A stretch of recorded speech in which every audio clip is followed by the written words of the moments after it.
الحمد لله رب العالمين والعاقبة للمتقين والصلاة والسلام على سيد الأنبياء والمرسلين وعلى آله وأصحابه أجمعين ومن تبعهم بإحسان إلى يوم الدين، أما بعد، فأعوذ بالله من الشيطان الرحمن الرحيم. لقد كان لكم في رسول الله أسوة حسنة. وقال الله تبارك وتعالى: إنك لعلى خلق عظيم. ما الأخلاق. وقال عليه الصلاة والسلام: إن أثقل في الميزان يوم القيامة حسن الخلق، او كما قال علیہ الصلاۃ والسلام.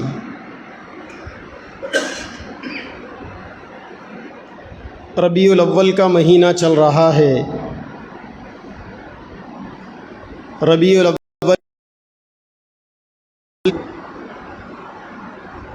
پوری دنیا کے اندر،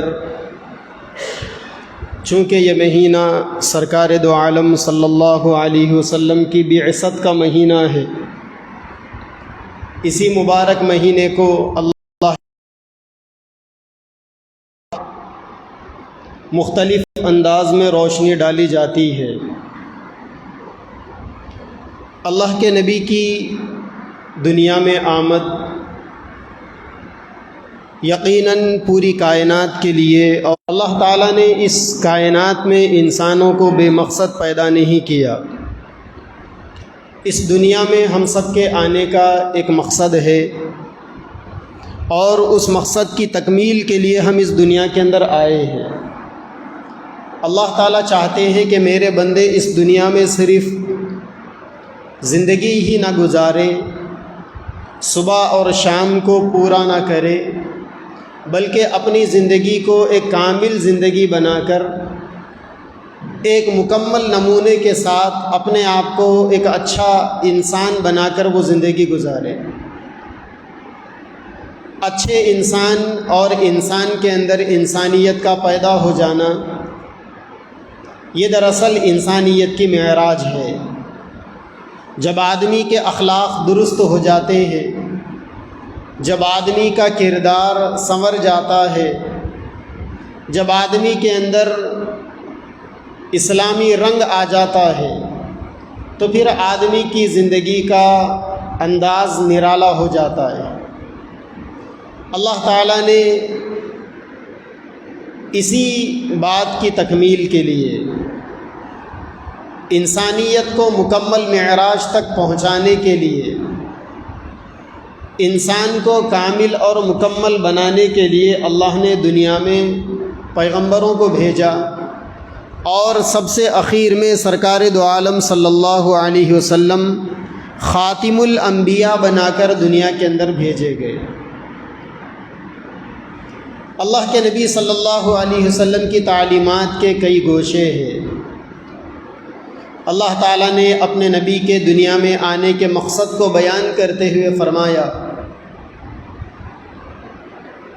یتلو علیہم آیاتہ ویزکیہم ویعلمہم الکتاب والحکمہ، کہ نبی کے دنیا میں آنے کا مقصد لوگوں کے سامنے قرآن کو پڑھ پڑھ کر سنانا، لوگوں کا تزکیہ کرنا، لوگوں کو کتاب کی اور حکمت کی تعلیم دینا ہے. اللہ نے ایک جگہ پر نبی کے دنیا میں بھیجے جانے کے مقصد کو بیان کرتے ہوئے فرمایا: رسولہ بالہدی ودین الحق لیظہرہ علی الدین کلہ. اللہ تعالیٰ نے نبی پاک صلی اللہ علیہ وسلم کو حق دے کر بھیجا، ہدایت دے کر بھیجا. دین حق، لوگ اخلاق اسے سمجھتے ہیں جو ان کے دل کو اچھا لگتا ہے. دنیا کے اندر لوگ اچھائی اس کو سمجھتے ہیں جو ان کے دماغوں کو اچھی لگتی ہے. لیکن اللہ تبارک و تعالیٰ کی نگاہوں کے اندر اخلاق کی بلندی وہ ہے، دین کی پاکیزگی وہ ہے، کردار کی بلندی وہ ہے جو اللہ تعالیٰ کو پسند آئے، جس کو اللہ تعالیٰ نے کہا ہو، جس کو نبی پاک صلی اللہ علیہ وسلم کی زندگی میں آئینے کے مانند صاف اور شفاف طور پر دیکھا جا سکتا ہو۔ اللہ تعالیٰ کو وہ اخلاق پسند ہیں، اللہ تعالیٰ کو اس اخلاق کی بلندی پسند ہے، اور انہی اخلاق کو یہی وہ اخلاق تھے جس کے بارے میں اللہ تبارک و تعالیٰ نے قرآن میں فرمایا اِنَّكَ لَعَلَىٰ خُلُقٍ عَظِيمٍ، اے نبی آپ اخلاق کی بلندی پر فائز ہو۔ اور اللہ تعالیٰ نے قیامت تک کے آنے والے انسانوں کے لیے یہ کہا، یہاں سے پوچھا کہ اللہ کے نبی کے اخلاق کیسے تھے، تو حضرت عائشہ رضی اللہ عنہا نے فرمایا کان خلقہ القرآن، کہ اللہ کے نبی کے اخلاق تو قرآن تھے، یعنی اللہ تعالیٰ نے قرآن میں جتنی باتیں علم کے پیرائے میں بیان فرمائی ہے، نبی کی زندگی میں وہ ساری باتیں عمل کے سانچے میں ڈھلی ہوئی آپ کو ملے گی۔ تو اللہ تبارک و تعالیٰ نے نبی پاک صلی اللہ علیہ وسلم کو قرآن دیا،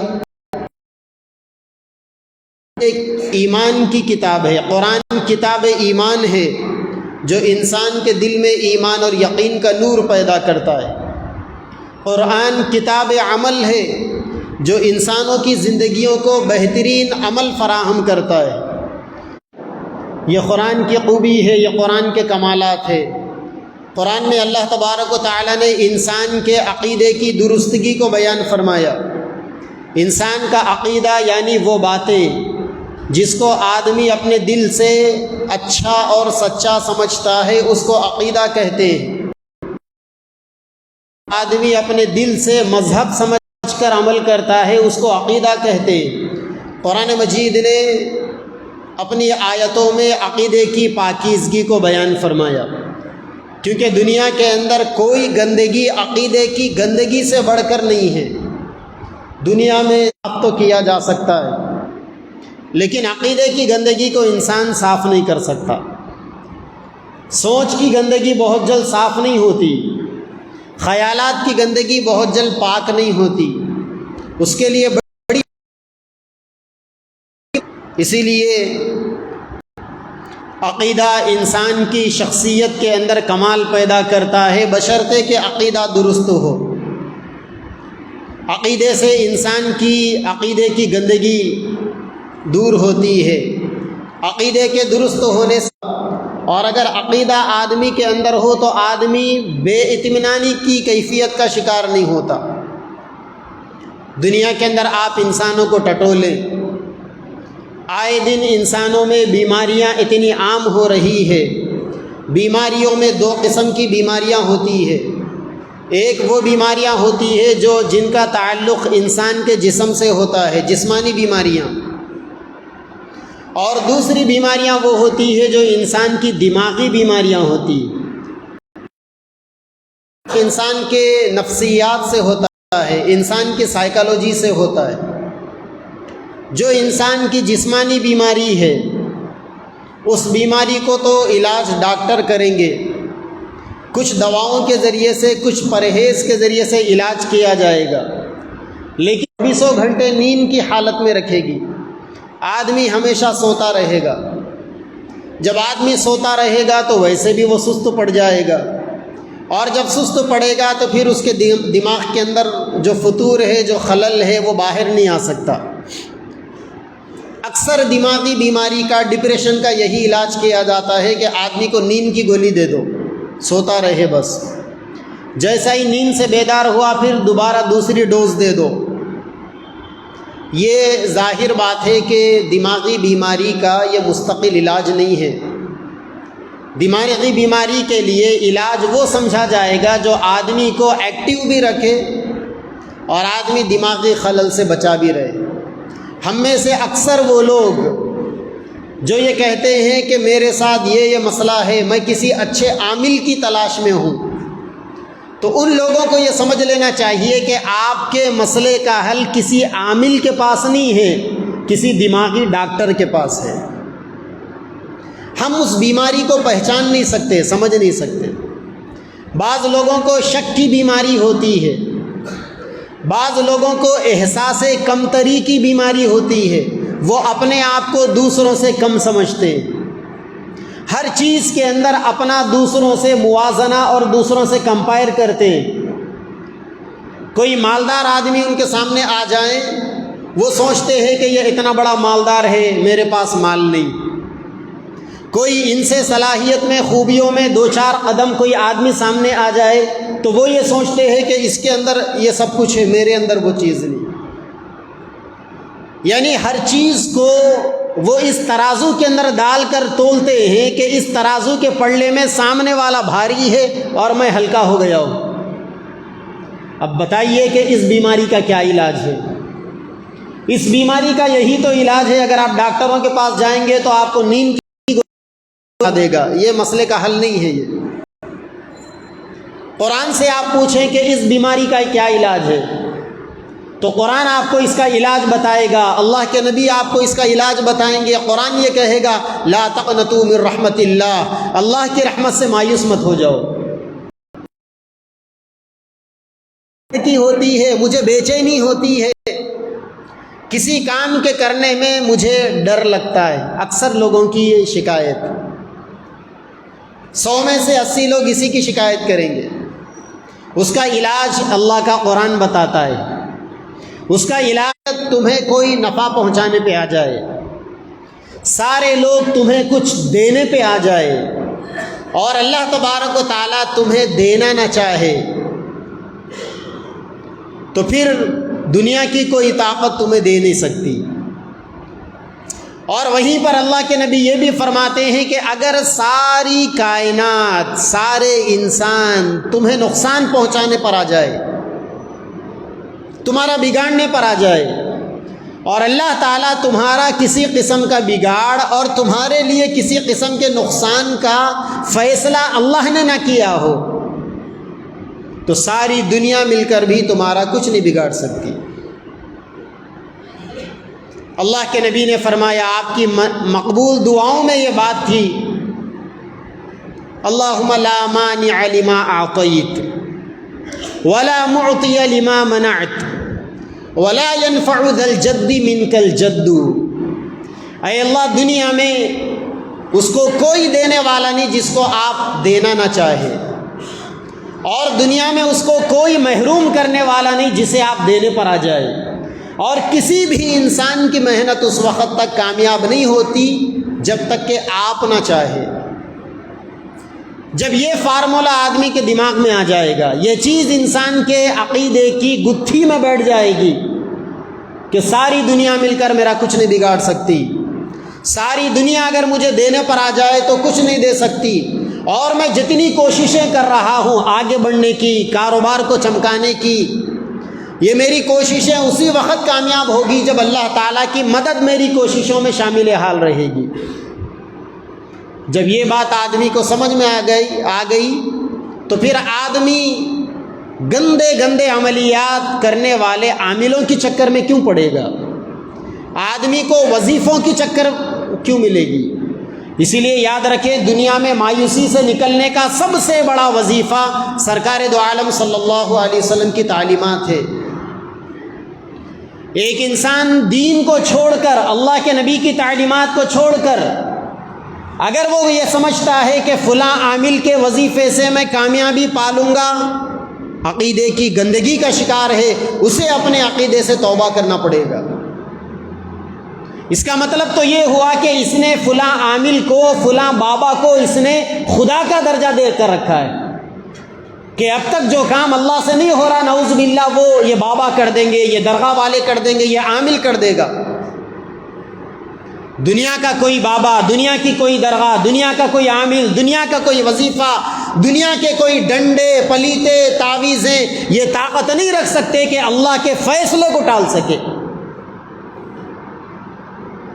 تو قرآن انسان کو عقیدے کی پاکیزگی دیتا ہے۔ جب عقیدہ انسان کا بن جائے دل کے اندر آدمی کو اطمینان آتا ہے۔ اکثر ہم لوگوں کو یہ شکایت ہوتی ہے کہ فلاں میرے خلاف سازش کر رہا ہے، وہ مجھے مارنا چاہتا ہے، وہ میرا نقصان کرنا چاہتا ہے۔ اکثر لوگوں کو یہ شکایت ہوتی ہے۔ ہم اپنی شکایت کو جب قرآن کے سامنے پیش کریں گے تو قرآن اس کا علاج بتائے گا۔ اللہ کے نبی کی تعلیمات ہمارے مسائل کا حل پیش کرے گی۔ قرآن میں اللہ تبارک و تعالیٰ نے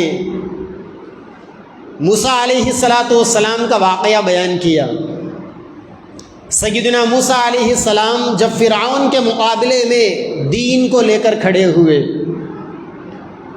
رحمانی تعلیمات کو انہوں نے عام کرنا چاہا، تو سب سے بڑا خطرہ موسیٰ علیہ السلام کی تعلیمات سے فرعون کو تھا۔ فرعون نے موسیٰ علیہ السلام کے ماننے والوں پر جینا دو بھر کر دیا،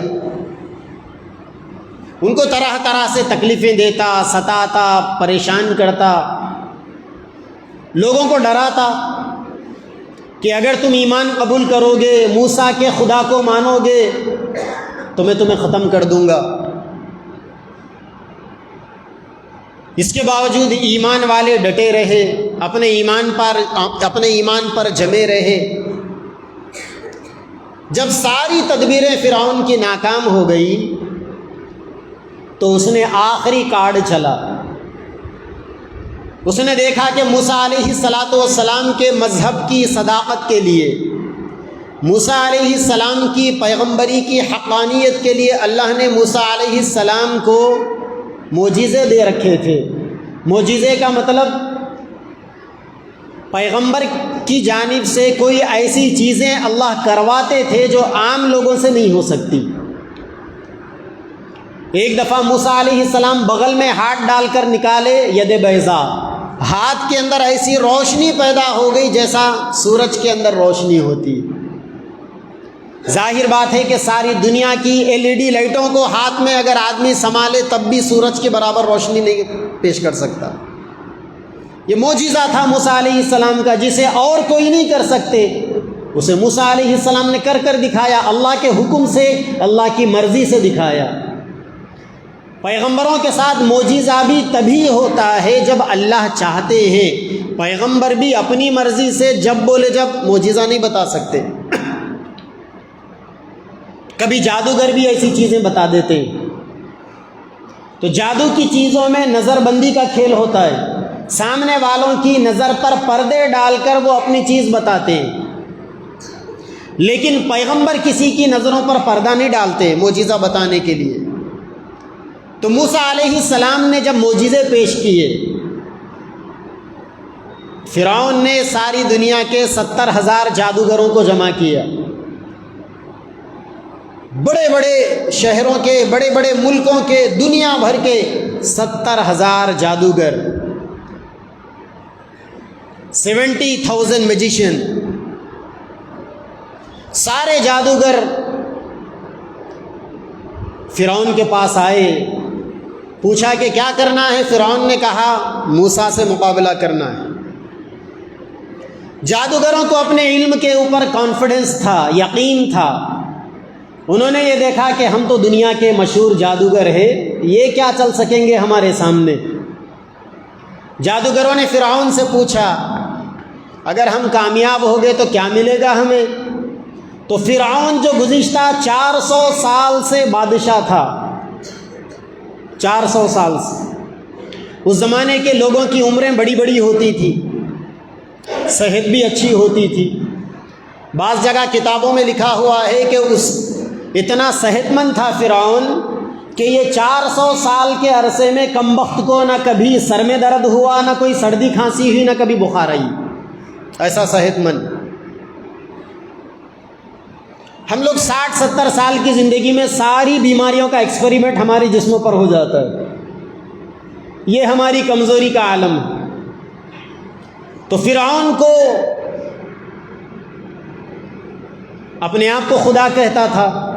جادوگروں نے جب پوچھا کہ ہمیں کیا ملے گا، فرعون نے کہا کہ میرا کیبنٹ منسٹر بنا لوں گا آپ کو، جو موسیٰ علیہ السلام سے ٹکر لیں گے میں ان کو میرا کیبنٹ منسٹر بنا دوں گا۔ اب جادوگروں کو اس سے بڑا گفٹ، اس سے بڑا انعام اور کیا چاہیے تھا؟ چنانچہ جادوگروں نے موسیٰ علیہ السلام ایک بڑے میدان میں جمع کیا گیا۔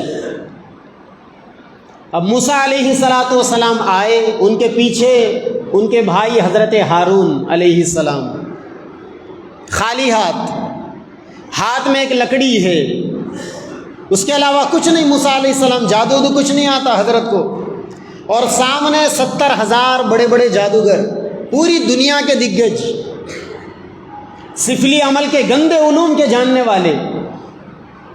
اب جادوگروں نے موسیٰ علیہ السلام سے پوچھا کہ کیا کرنا ہے؟ موسیٰ علیہ السلام نے کہا کہ چلو دکھاؤ جلوہ اپنا۔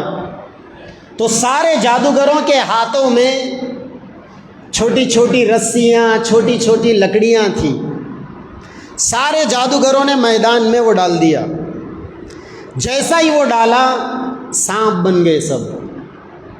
70,000 جادوگر، اگر ہر جادوگر کے ہاتھ میں ایک رسی، ایک لکڑی، میدان کے اندر 1,40,000 زندہ سانپ۔ موسیٰ علیہ السلام بھی انسان تھے، دیکھتے ہی چونک گئے، دل ہی دل میں اللہ تبارک و تعالیٰ کی طرف رجوع کیا۔ اللہ تعالیٰ نے موسیٰ علیہ السلام سے کہا، موسیٰ آپ کے ہاتھ میں جو لکڑی ہے آپ اس کو ڈالو۔ سیدنا موسیٰ علیہ السلام نے اپنے لکڑی کو ڈالا، بس کیا تھا، وہ لکڑی زمین پر گرتے ہی، یہ تو چھوٹے موٹے سانپ تھے، سپولے، وہ لکڑی زمین پر گرتے ہی فَإِذَا هِيَ ثُعْبَانٌ مُبِينٌ، بڑا اژدہا بن گیا جس کے سامنے دنیا کا اناکونڈا بھی کسی کام کا نہیں۔ اور اس اژدہے نے جھٹکے میں ان 1,40,000 چھوٹے موٹے سانپوں کو نگل بھی لیا۔ اب نگلنے کے بعد اللہ تعالیٰ نے حکم دیا کہ موسیٰ اس کو پکڑو۔ جیسا ہی موسیٰ علیہ السلام نے اژدہے کو پکڑا تو پھر وہ لکڑی جیسے کہ ویسے۔ اب جو جادوگر تھے ان کو تو معلوم تھا کہ ہم جو کچھ لے کر آئے تھے وہ دنیا کا سب سے بڑا جادو تھا، اور جادوگر کو پہچانتا ہے۔ تو جادوگروں نے یہ پہچان لیا کہ موسیٰ علیہ السلام کم سے کم جادوگر تو نہیں ہو سکتے، اگر یہ جادوگر ہوتے تو ایسا کچھ نہیں ہو سکتا تھا۔ چنانچہ سارے کے سارے 70,000 جادوگروں کو راز سمجھ میں آ گیا، بات سمجھ میں آ گئی۔ فَأُلْقِيَ السَّحَرَةُ سَاجِدِينَ، اس کرشمے کو دیکھ کر سارے کے سارے جادوگر موسیٰ علیہ السلام کے سامنے سجدے میں گر گئے۔ قالوا آمنا برب العالمین، اور سارے جادوگروں نے کہا کہ ہم رب العالمین پر ایمان لائے، رب موسیٰ و ہارون، اس رب پر ایمان لائے جو موسیٰ اور ہارون علیہ السلام کا رب ہے۔ اب فرعون نے دیکھ لیا کہ چال الٹی پڑ گئی، جن کو کیبنٹ منسٹر بنانے کا لالچ دے کر لائے تھے وہ سارے کے سارے پارٹی بدل لیے، وہ سارے کے سارے موسیٰ علیہ السلام کے گروپ میں ایمان والے بن کر شامل ہو گئے۔ تو فرعون نے سب کو دھمکی دی۔ فرعون نے کہا لَأُقَطِّعَنَّ أَيْدِيَكُمْ وَأَرْجُلَكُمْ مِنْ خِلَافٍ ثُمَّ لَأُصَلِّبَنَّكُمْ أَجْمَعِينَ، ارے کمبخت، تم لوگوں کو میں بلایا تھا، میں لے کر آیا تھا، اور تم سارے کے سارے موسیٰ علیہ السلام کے چکر میں پڑ گئے۔ میں تمہارے ہاتھ اور پیر کو الگ اینگل میں کاٹوں گا، سیدھا ہاتھ کاٹوں گا، الٹا پیر کاٹوں گا، الٹا ہاتھ کاٹوں گا، سیدھا پیر کاٹوں گا۔ اس کے بعد بھی اگر تم زندہ باقی رہ گئے سب کو پھانسی کے پھندے پہ لٹکاؤں گا۔ اتنا واقعہ آپ نے سن لیا۔ اب سنیے جادوگروں نے کیا کہا۔ اللہ کا قرآن جو عقیدے کی پاکیزگی اپنے ماننے والوں کو دیتا ہے، نبی پاک صلی اللہ علیہ وسلم رہبر کامل کی شکل میں، امام انقلاب کی شکل میں قیامت تک آنے والے انسانوں کے عقیدے کو پاک کرنے کی جو مبارک تعلیم دیتے ہیں۔ اب دیکھیں، جب فرعون نے یہ کہا، دھمکی دی، کاٹ دینے کی، مار دینے کی، پھانسی کے پھندے پہ لٹکا دینے کی جب دھمکی دی، تو جادوگروں نے کہا وما تنقم منا الا ان آمنا بآیات ربنا، اے فرعون سن لے، جب ہم نے اللہ تعالیٰ کی آیتوں پر ایمان لا لیا، جب ہم نے اللہ تبارک و تعالیٰ کی تعلیمات کو سچے دل سے قبول کر لیا، تو ہمارا کیا بدلہ لے گا؟ ہم اللہ تبارک و تعالیٰ سے دعا کریں گے ربنا افرغ علینا صبرا وتوفنا مسلمین، ہم اللہ تبارک و تعالیٰ سے دعا کریں گے کہ اے اللہ آپ صبر کی طاقت کو ہمارے اوپر اڈیل دیجئے اور ہمیں ایمان والا بنا کر دنیا سے اٹھائیے۔ تو جو لوگ یہ کہتے ہیں کہ میرے فلاں دشمن ہیں، ان سے مجھے جان کا خطرہ ہے، وہ عملیات کروائیں گے، جادو کے ذریعے سے میرے کاروبار کو نقصان پہنچائیں گے، میرے بیوی بچوں کو پریشان کریں گے، میری زندگی کا چین و سکون لوٹیں گے، ان لوگوں کے لیے اللہ کا قرآن یہ کہتا ہے، اور اللہ تعالیٰ نبی پاک صلی اللہ علیہ وسلم کے ذریعے سے ہمیں یہ دعوت دیتی ہے، تعلیم دیتے ہیں کہ اگر تمہارے اندر صبر کرنے کا مادہ آ گیا، اگر تمہیں یہ بات سمجھ میں آ جائے کہ دنیا کے اندر کوئی طاقت تمہارا بگاڑ نہیں سکتی اگر اللہ تعالیٰ کی مدد شامل حال نہ ہو، کوئی طاقت دنیا میں تمہیں کچھ نہیں دے سکتی اگر اللہ تبارک و تعالیٰ کی مدد شامل حال نہ ہو، اگر یہ راز انسان کو سمجھ میں آ گیا تو انسان ہزاروں دشمنوں کے درمیان میں ایسا ہی رہے گا جیسا کہ 32 دانتوں کے بیچ میں زبان رہتی، دانتوں کا بس چلتا تو زبان کو کتر کر ختم کر دے، کبھی چبانے میں کوئی غفلت بھی ہوتی ہے،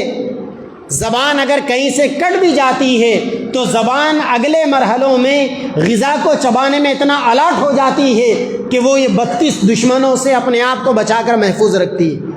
اگر آدمی کا اللہ کی ذات کے اوپر یقین بن جائے، اگر آدمی کا اللہ تعالیٰ کے ہونے کا یقین ہو جائے تو پھر دنیا کی کوئی طاقت انسان کا بال تک بیکا نہیں کر سکتی۔ قرآن مجید انسان کو، ایمان والوں کو ایک مضبوط کردار فراہم کرتا ہے۔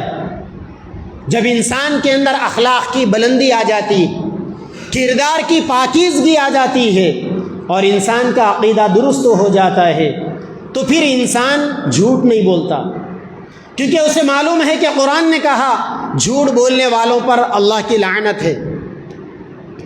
انسان دھوکہ نہیں دیتا کیونکہ اسے معلوم ہے کہ دھوکہ دینا اللہ تبارک و تعالیٰ نے اس کی مذمت کی۔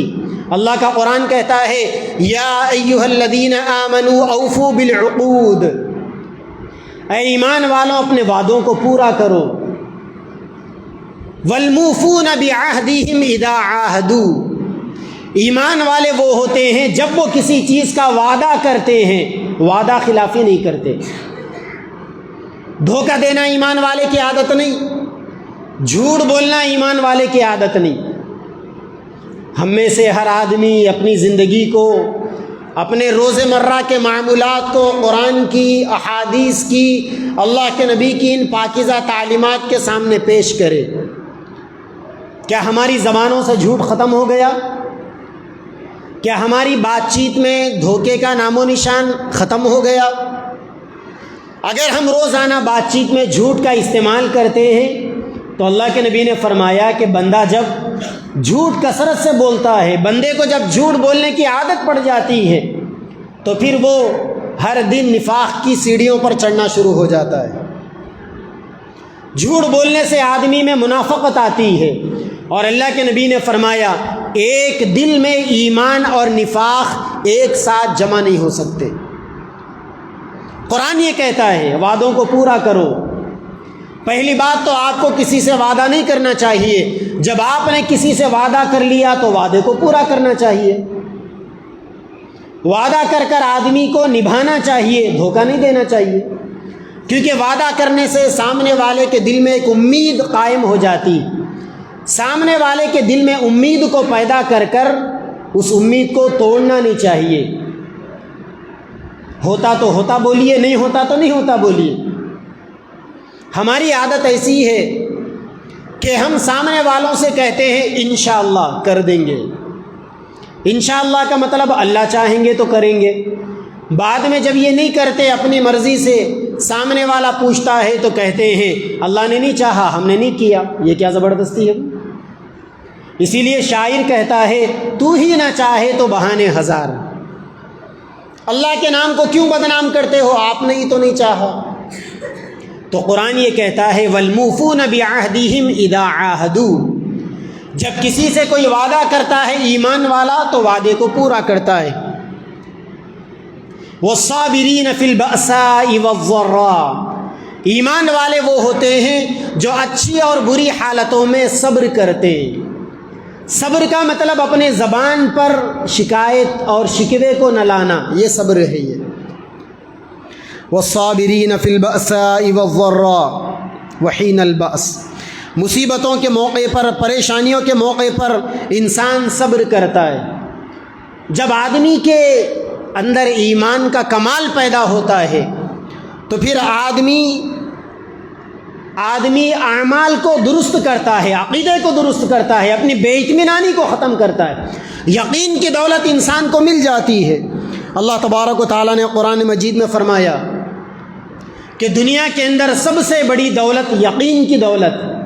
یقین کا مطلب اللہ تبارک و تعالیٰ کی ذات سے ہونے کا جذبہ۔